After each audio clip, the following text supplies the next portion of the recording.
Salut les amis, j'espère que vous allez tous très bien, bienvenue sur ma chaîne YouTube. Aujourd'hui dans cette vidéo, je suis super content de te retrouver parce que je vais te parler du coup de l'évolution de mon compte. Comme tu sais, voilà, j'ai lancé une série sur la chaîne que je voulais longtemps faire, qui est la série où je passe un examen Profirme devant vous. Et donc aujourd'hui, je vais te présenter un petit peu ce que j'ai fait dans la semaine, mes erreurs, parce que tu verras qu'il y a une erreur notamment que je veux plus du tout refaire à l'avenir et honnêtement, c'est un peu mal passé. J'ai médité, etc. et je comprends pas encore pourquoi j'ai fait ça, mais je vais t'en parler dans cette vidéo, donc reste bien jusqu'à la fin pour bien tout comprendre. Donc aujourd'hui voilà, je vais te parler de tout ça, de mes erreurs, ce que je peux faire pour m'améliorer, et je pense que ça peut être intéressant si toi aussi tu es en train de passer un examen ou que tu prévois de le faire, que je te parle de tout ça, et voilà, je pense que ça peut beaucoup t'intéresser.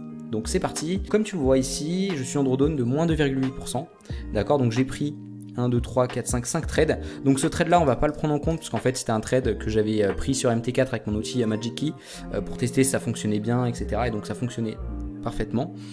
Mais voilà, je voulais juste tester si ça fonctionne bien, c'est pour ça que tu vois une petite position là, mais j'ai pris un trade au hasard pour tester tout ça. Mais ce qu'il faut savoir aussi, c'est que j'ai pas tradé sur MT4, si tu veux, la majorité des Profirmes, comme tu le sais sûrement, si tu suis un petit peu cette industrie là, ont récemment changé de plateforme de trading. Avant on tradait beaucoup MT4, beaucoup MT5, et maintenant c'est en train de changer, ils ont transféré voilà, chez d'autres plateformes, etc. Il y a même des Profirmes qui proposent de trader directement sur TradingView, ce qui sera bientôt mon cas sur cette Profirme là qui est GoFundMe Trader. Je l'ai pas précisé aussi, mais c'est la Profirme où je passe mon examen. Et donc là pour l'instant je trade sur MatchTrader, donc voilà, il y a eu aussi un petit temps d'adaptation, etc. J'ai commencé à trader à partir de lundi du coup, parce qu'ils ont fait toute la transition le week-end, et donc voilà, maintenant je trade sur MatchTrader, donc avec la Profirme GoFundMe Trader. Et donc qu'est-ce qui s'est passé durant cette semaine là? Donc comme tu vois, j'ai pris 4 positions. Donc cette position c'était le mardi. Ok, donc j'ai eu un setup sur GBPUSD, donc ce que je vais faire c'est que je vais aller sur mon journal pour te présenter un petit peu plus les trades que j'ai pris. Donc j'ai pris ce trade là, tu vois, je suis rentré ici. Alors je vais pas encore une fois rentrer dans le détail, je pense que la prochaine vidéo de la série, je rentrerai peut-être plus en détail sur ma stratégie. D'ailleurs n'hésite pas à me dire en commentaire si tu veux que je t'en dise plus à ce niveau là. Mais là c'est vraiment pour te montrer un peu ce que j'ai fait, les trades que j'ai pris, mes erreurs, etc. De manière totalement honnête comme j'aime le faire sur la chaîne. Donc j'ai pris ce trade là, tu vois que je suis rentré à la vente ici, on a un joli sweep ici de ce niveau là. Alors voilà, ça fait partie de ma stratégie. Ma stratégie de day trading c'est avant tout basé sur la liquidité de marché. Donc on a eu un beau sweep M15 ici, une bougie de retracement, j'ai mis un seul stop ici conformément à ma stratégie qui est mécanique. Voilà, j'ai pas de questions à me poser, c'est toujours la même approche, etc. Et donc je suis rentré là et je me suis fait directement sortir par le marché, mais voilà, il n'y a aucun problème, c'est mon plan de trading, je gagne pas tous les trades, d'accord, j'ai un taux de réussite à peu près de 40% environ, 45%, avec des ratios de 2, donc je gagne pas tous les trades et voilà, c'est ok. Donc j'ai commencé par une perte, mais par contre il y a un truc que j'aurais pu améliorer, c'est que comme tu le vois, j'ai perdu 700 € alors que je m'étais fixé comme perte maximale de 1,33% et 1,33% de 50 000. Ça équivaut pas à 700, ça équivaut à 665. Donc j'ai perdu un peu plus à cause des commissions. Et donc ça c'est quelque chose auquel il faut que je fasse attention, parce que sur une perte ça va, mais si je commence à perdre un peu plus que prévu à chaque perte, et au bout du compte les commissions ça peut représenter quand même une part assez importante des pertes. Et donc il faut que je fasse attention à ce niveau là. Et donc ce que j'aurais pu faire c'est éventuellement baisser un tout petit peu plus la taille de ma position pour qu'en fait la perte que j'ai eue sur ce trade là représente bien 1,33% et pas un peu plus. Tu vois que là on est à 1,4% du coup avec 700 €, et donc c'est quelque chose que j'aurais pu améliorer à ce niveau là. Mais mis à part ça, j'ai respecté mon plan, j'ai respecté ma routine, donc il n'y avait rien de problématique à ce niveau là, et c'est comme ça, c'est le trading. On passe au prochain trade. Le prochain trade, je l'ai pris le 7. Donc le 7, on était jeudi. Donc tu vois, j'ai pas tradé mercredi parce que j'avais pas de setup intéressant. Le 7, j'ai un setup sur GBPUSD encore une fois. C'est exactement le même setup. Donc encore une fois, on a un très beau sweep ici, une bougie de retracement. Je mets mon sell stop ici. Je suis rentré en position, je suis direct sorti. Tu vois, tac, tac. Voilà, donc ça arrive. Hein. Ça peut être frustrant, mais voilà, j'arrive à bien gérer ces émotions-là. J'ai fait un travail sur moi-même, sur ma psychologie. C'est des choses qui arrivent, je le vois dans mon backtesting. Et donc là, j'ai eu 2 pertes d'affilée, du coup, cette semaine. Ce qui est quand même assez rare, hein. Je vais te le montrer après, mes résultats backtesting encore un peu plus en profondeur. Et donc voilà, ces 2 pertes, du coup, moins 700 et moins 700. Et là, tu vois que, pareil, j'ai fait cette erreur-là, j'ai perdu un peu plus que ce que j'étais prévu perdre. Et j'ai perdu 700 au lieu de 660. Et donc voilà, donc c'est pour ça que je suis à moins 1400 € de drawdown, ce qui correspond à moins 2 R de drawdown. Voilà, il n'y a rien de dramatique à ce niveau-là. Ensuite, le lendemain, j'ai pris un trade sur ma stratégie GBP Yen. Un magnifique trade, voilà, super, etc. Alors pour ce trade là j'ai risqué 0,25% et c'est pour ça que tu vois que j'ai gagné que 206,46€ parce qu'il y a aussi les commissions qui font que voilà, j'ai gagné un petit peu moins que 0,25%. Mais pourquoi j'ai risqué aussi peu? Parce que tout simplement, comme je te l'avais dit dans ma dernière vidéo, j'avais pas prévu à la base de trader directement ma stratégie GBP-Yen cette semaine. Je voulais d'abord, si tu veux, faire ma performance mes 2R sur GBP-USD et sur USD, puis après passer sur ma stratégie day trading. Sauf qu'en fait, malheureusement, c'est aussi une erreur que j'ai fait. C'est que début de semaine, j'ai pas eu beaucoup de setup sur ma stratégie day trading, j'avais beaucoup de setup sur ma stratégie de scalping qui sont passés, j'avais beaucoup d'opportunités intéressantes, etc. Je peux t'en montrer quelques-unes. J'avais notamment ce setup là vendredi 1 mars qui était juste magnifique, où j'aurais capitalisé dessus. J'avais aussi ce setup là le lundi, magnifique encore une fois, des setups vraiment playbook, on peut pas faire mieux. Que j'ai pas pris également, et donc tu vois c'est dommage parce que c'est des journées où j'avais pas d'opportunité sur ma stratégie day trading, mais vu que je voulais faire avant ma performance sur ma stratégie day trading avant de passer sur ma stratégie scalping, j'ai pas voulu rentrer en scalping, et donc c'est dommage, c'est des opportunités que j'ai loupées. Et donc c'est aussi une erreur que j'ai fait cette semaine là, mais je vais t'en parler un peu plus tard dans la vidéo. D'accord, donc j'ai pris ce trade là, voilà, qui m'a tout simplement rapporté 0,25% de capital.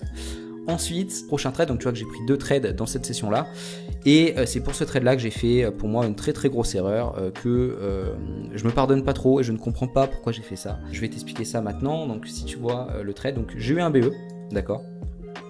Ce qu'il faut savoir, c'est que vendredi après-midi, tu le sais, tous les vendredis premiers du mois, et bah tu as le NFP, ok, ça c'est tu le sais. Donc pour ce trade là, je suis rentré ici. Encore une fois, tu vois qu'on a eu un très beau sweep en M15, une belle chasse de liquidité en dessous de ce niveau-là, et donc je suis rentré ici avec un stop à 8 points et un TP à 16 pour un R22 avec une ligne ici qui représente l'endroit où je mets mon trade break-even. Donc je suis rentré, tu vois que le trade il a bataillé, etc. Je suis resté quand même longtemps en position. Voilà, le trade il est parti à la hausse, à la baisse, à la hausse, à la baisse, ça a vraiment rangé. Et à un moment donné, on commence à partir. Tu vois que j'étais ici à peu près de profit et j'étais devant l'ordinateur, je me dis ah c'est cool machin, j'avais mis mon stop break even et je me dis allez, il y a la news NFP qui va arriver dans 5 minutes hein, parce que j'ai été tagué break even à peu près 5-10 minutes avant la news, et je me suis dit si je suis pas tagué break even, je clôture mon trade en perte ou en profit, mais si je suis en break even, je me dis vas-y, je vais mettre mon stop break even, je vais voir ce que la news va faire, et ça se trouve la news va faire en sorte que voilà, mon TP va être touché. Et du coup j'ai pas envie de clôturer. Et en fait c'est l'erreur que j'ai fait. Si tu veux, j'ai pas clôturé mon trade alors que j'étais à 800-900€ de profit hein. Et en fait voilà, la news est arrivée et putain une bougie qui m'a directement sorti BE et qui est parti directement en take profit. Donc voilà, une dinguerie. Et, mais ce qui est normal, hein, c'est la news NFP, hein, il y a beaucoup de volatilité, etc. Et en fait, malheureusement, donc je suis sorti BE, hein, je suis pas totalement stupide non plus, hein, j'ai pas listé mon stop à ce niveau-là.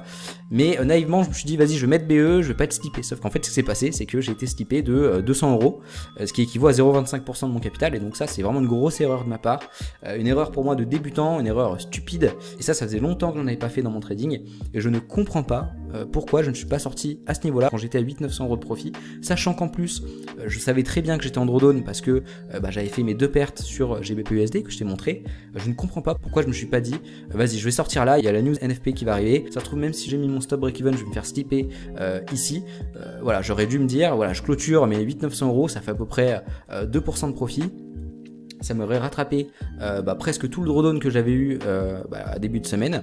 Mais non, j'étais peut-être un peu en mode espoir et donc voilà, finalement je me suis fait slipper. Et donc voilà, donc j'ai mis BE ici, mais en réalité c'est pas BE, comme tu vois, j'ai été slippé de 224 et tu vois, j'ai vu ça, je me dis ok putain, là j'ai fait de la merde, là vraiment j'ai fait de la merde. Mais encore une fois, j'ai pas honte de ça, on fait tous des erreurs.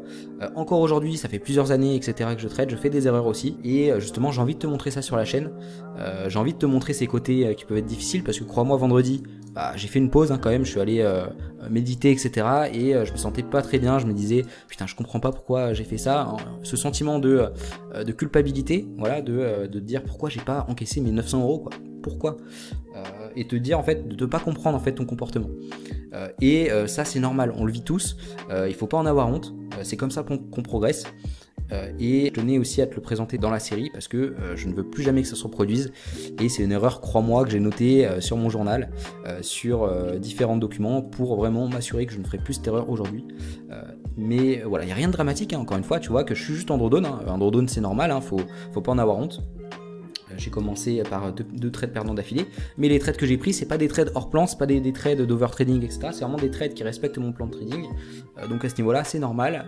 Je suis très content de moi. J'ai été discipliné, j'ai respecté ma routine, mais voilà, c'est juste pour le dernier trade que j'ai fait une erreur. Que je regrette et qui m'a coûté un petit peu d'argent sur mon compte, mais c'est pas non plus très grave. Aussi pour continuer, ce que je fais, je crois que j'en avais déjà parlé aussi dans des anciennes vidéos, mais c'est que je fais un weekly report card. Donc en fait, je passe en revue la semaine, ce que j'ai fait de bien, ce que j'ai fait de mal, ce que je peux faire pour m'améliorer. Et donc tu vois que tout ce que je t'ai énoncé juste avant, c'est ce que j'ai écrit ici. Voilà, qu'est-ce que j'ai bien fait cette semaine, donc patient, discipliné, j'ai une bonne routine. Qu'est-ce que j'ai mal fait cette semaine, il y a notamment ce que je viens de te dire sur le NFP avec EuroUSD, que je me suis un peu mal organisé du coup avec ma stratégie scalping, que j'en ai pas profité alors que j'avais beaucoup de setup intéressants. Voilà, encore une fois sur le trade EuroUSD.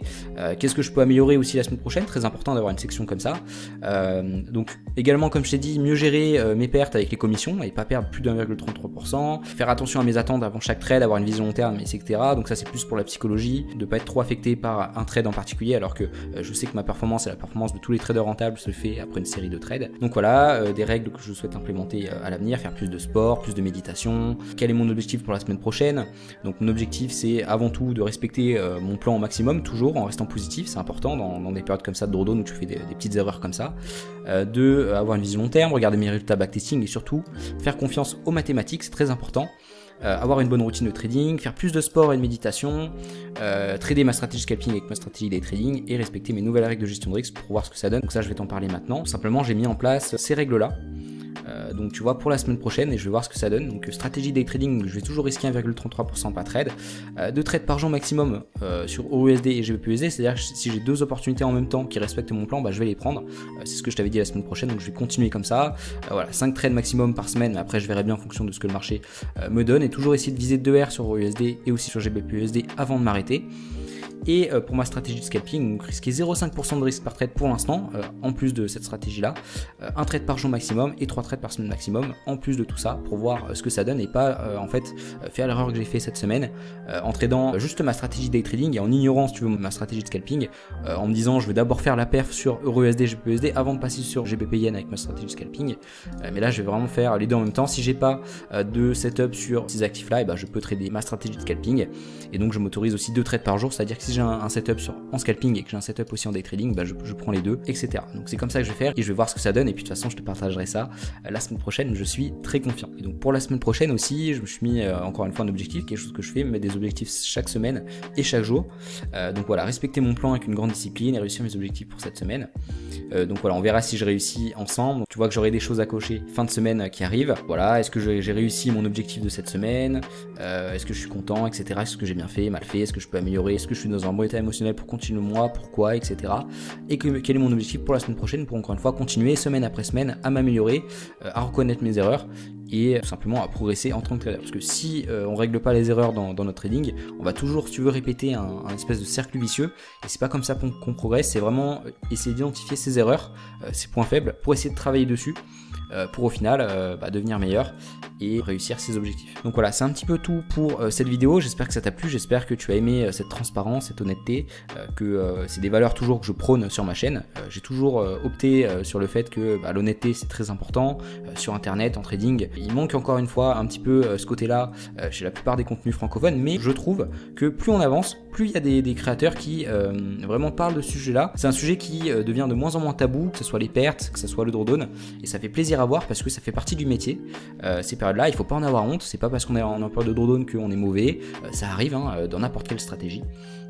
C'est des probabilités et ça doit pas nous affecter. Et là, tu vois, je suis pas affecté du tout, ça va très bien. C'est juste par rapport à cette erreur-là que j'ai fait que je suis un peu déçu de moi parce que j'aurais pu encaisser quand même 2%, mais c'est pas grave, ça fait partie du métier et c'est une erreur qui va me servir à l'avenir. Aussi, quelque chose que j'avais envie de te montrer, c'est mon backtesting sur ma stratégie day trading. Comme tu sais, je t'avais présenté celui-là, que c'était, je crois qu'il y a 2 semaines, je t'avais fait la vidéo. Et en fait, j'avais envie d'aller plus loin, j'avais envie de backtester en fait la méthode que je t'avais parlé, que j'avais identifiée comme quoi c'est une méthode vraiment intéressante pour gérer mon compte avec cette stratégie-là, qui est en fait de limiter ma performance à 2-3 R de profit. Donc si tu veux, cette règle-là, pour t'expliquer, imaginons que le début du mois, je fais une perte, un gain, je suis à plus 1 R et que je refais un gain, je m'arrête à plus 3 R. Donc voilà, je m'arrête comme ça. Si imaginons un autre mois, je commence directement avec un TP à plus de R, je m'arrête. Ou sinon, il y a aussi une autre possibilité. Si imaginons je fais une perte puis une autre perte, donc je suis à -2, que je fais un gain et que je refais un autre gain derrière, je suis à +2, je m'arrête. Donc tu vois que en fait, je décide de m'arrêter soit à 2 ou à 3 R. Parce que comme je te l'ai dit lors de cette vidéo là, c'est vraiment une façon très optimale pour ma stratégie, parce que j'ai remarqué que les performances de ma stratégie viennent plus en début de mois que en fin de mois. Et donc ce que j'ai décidé de faire, c'est simplement faire un backtesting pour voir la pertinence de cette façon de faire. Donc c'est à dire que j'ai repris en fait les trades que j'avais pris dans mon backtesting, et en fait je m'arrête dès que j'atteins 2 ou 3 R de profit, et je regarde tout simplement ce que ça donne. Donc j'ai fait pour EURUSD et pour GBPUSD, je vais te montrer tout simplement les résultats que ça donne, c'est vraiment impressionnant, et c'est pour ça que je suis très content de cette manière de faire. Donc sur EURUSD, tu vois qu'en optant de cette manière là, et bah sur l'année j'ai 42 trades au lieu des 111 trades que j'ai eu dans l'année, parce que tout simplement je limite ma performance à soit 2 ou 3 R. En termes de pourcentage, tu vois que je suis à 18%, donc je suis à quand même 9% de moins que si je prenais tous les trades de ma stratégie. Mais ce que j'ai remarqué, ce qui est super intéressant, c'est que mon win rate il a augmenté de à peu près 7%. Tu vois que mon win rate il est à peu près 41%, alors que sur mon backtesting juste ici, il est à 34%. Donc tu vois, j'ai augmenté mon win rate, donc c'est plus intéressant pour moi psychologiquement. Et en plus de ça, j'ai augmenté mon profit factor vraiment d'énormément. Tu vois, je suis à 2,125 de profit factor, alors que en prenant vraiment tous les trades de ma stratégie, je suis à 1,5. Donc ça, c'est vraiment super intéressant. Et même si, encore une fois, la performance elle est moins bonne que celle-là, ma courbe elle est beaucoup plus stable, elle est beaucoup plus saine. Et donc c'est pour ça que cette façon de gérer un compte, elle est vraiment très pertinente. Je fais entre 2 et 3 R par mois, maximum, je vais pas plus loin, et c'est vraiment très intéressant. Et pour GBPUSD, alors là, accroche-toi bien, j'en ai des frissons de ces résultats-là quand j'ai vu ça. Tu vois que GBPUSD c'est beaucoup plus performant que EURUSD. Donc là, encore une fois, c'est le backtesting stoppant soit à 2 ou 3 R en fonction du début du mois, tout simplement. Et donc sur GBPUSD, donc 27% de gain en optant de cette manière-là. J'ai fait un mois négatif dans l'année, dans mon backtesting 2023 que j'ai fini hier. Et regarde la courbe, quoi. Regarde-moi cette courbe. Regarde-moi ce profit factor de 3. Vraiment, j'en ai des frissons. Mon win rate, il est même de 45%. Donc il est 5% de plus que ma stratégie sur EURUSD. Donc GBPUSD pour la même stratégie c'est beaucoup plus efficace. Voilà, c'est cette stratégie que j'utilise dans mon examen. Et tu vois que la série de pertes maximum que j'ai eu dans l'année c'est de 2 trades perdants. Et tu vois que là ce qui est marrant c'est que j'ai 2 trades perdants ici. Tu vois, donc en fait j'ai littéralement mon drawdown de l'année 2023 juste ici.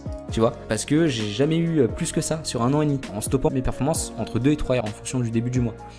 Et donc après, tu vois, je me dis, là je suis en série de pertes ici, mais quand tu vois le backtesting là, c'est un backtesting de janvier 2023 à février 2024, regarde-moi cette courbe, donc c'est normal que ça doit retracer un petit peu, parce que là du coup j'ai pas encore commencé le backtesting de mars, parce qu'on est en mois de mars actuellement, mais c'est normal que ça retrace un petit peu, ça peut pas toujours monter comme ça, donc en fait finalement c'est normal que je me retrouve en drawdown là, parce que j'ai eu que des gains en janvier, décembre, etc., que il faut bien que ça retrace à un moment donné, et donc c'est normal que j'ai selon moi 2 pertes d'affilée, c'est des probabilités, mais je suis très confiant sur le fait que ça va remonter quand tu vois cette putain de courbe, excuse-moi du terme, mais c'est cette courbe de performance, j'ai jamais vu une stratégie aussi performante, j'en suis vraiment très fier. J'ai vraiment bien adapté mon système par rapport à ma stratégie, que j'étais beaucoup plus performant en début de mois qu'en fin de mois, et quand je vois les résultats, voilà, ça me scotche, tout simplement, j'ai pas de mots.